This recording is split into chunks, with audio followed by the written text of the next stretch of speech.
For divested black women, or for any other black woman who comes across this upload, do you have a personal code of conduct?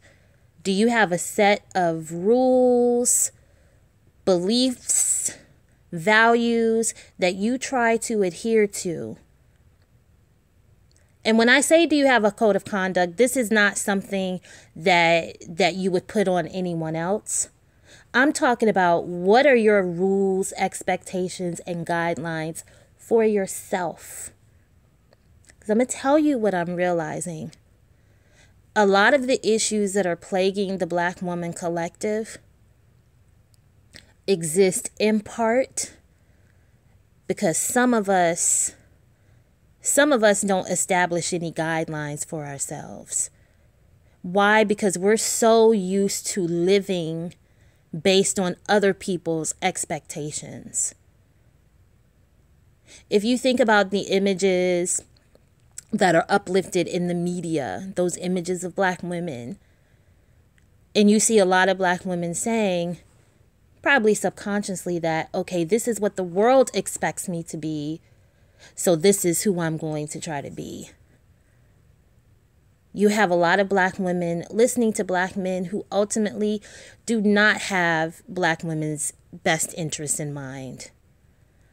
And instead of realizing that because the Black woman collective is so used to living based on other people's expectations, the Black women who are not divested will continue to listen to men who frankly cannot offer them any information of value, because the things that a lot of those Black men are saying, frankly, are coming from a place of wanting to please their Black male audience.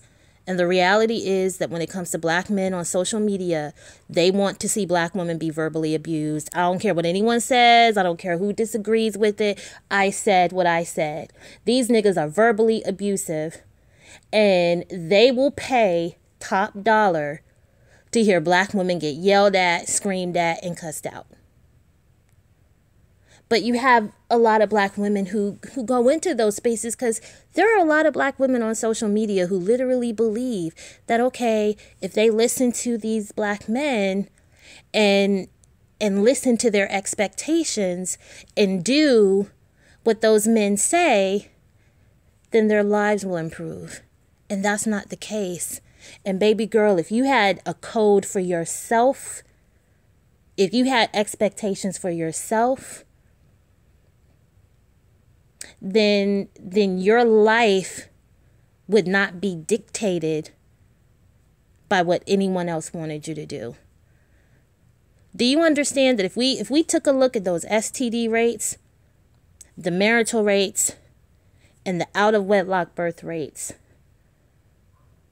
those rates are where they are for the Black woman collective because sis, a lot of us don't have a personal code.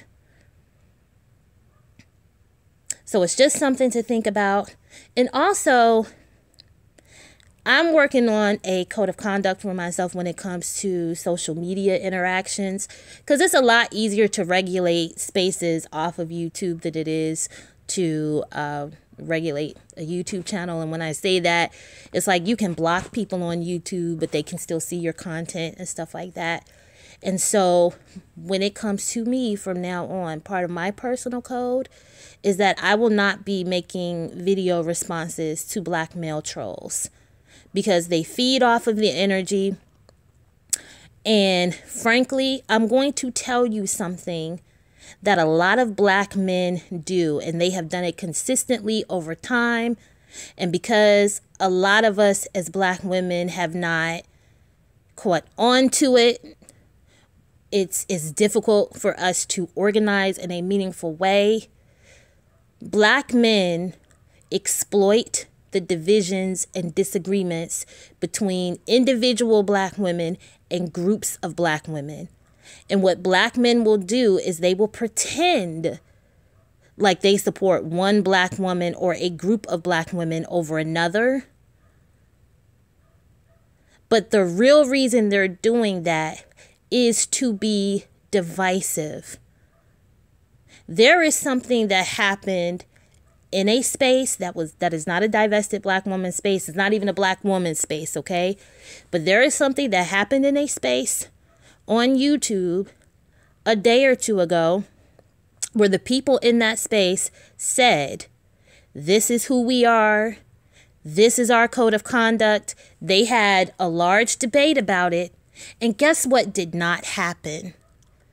You did not have any black women who are content creators with at least a medium-sized platforms inserting themselves into those conversations or into that debate.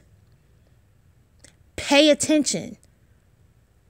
You have black men who understand that when it comes to black male spaces, they're going to have disagreements. They're going to have some back and forth. They're going to have some debate. They understand that and will cuss anyone out who gets a little too comfortable in commenting on it.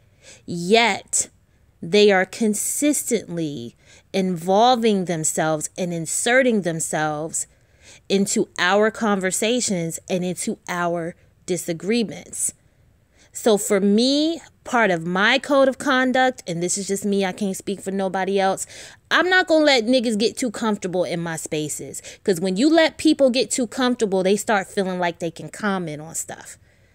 And not only will I not allow them to get too comfortable in my spaces, but I'm no longer going to respond to them. So that's part of my code when it comes to social media. And just think about it, ladies. What is your code of conduct for yourself, whether it's on social media or in your personal life? All right? I'm going to talk to y'all very soon.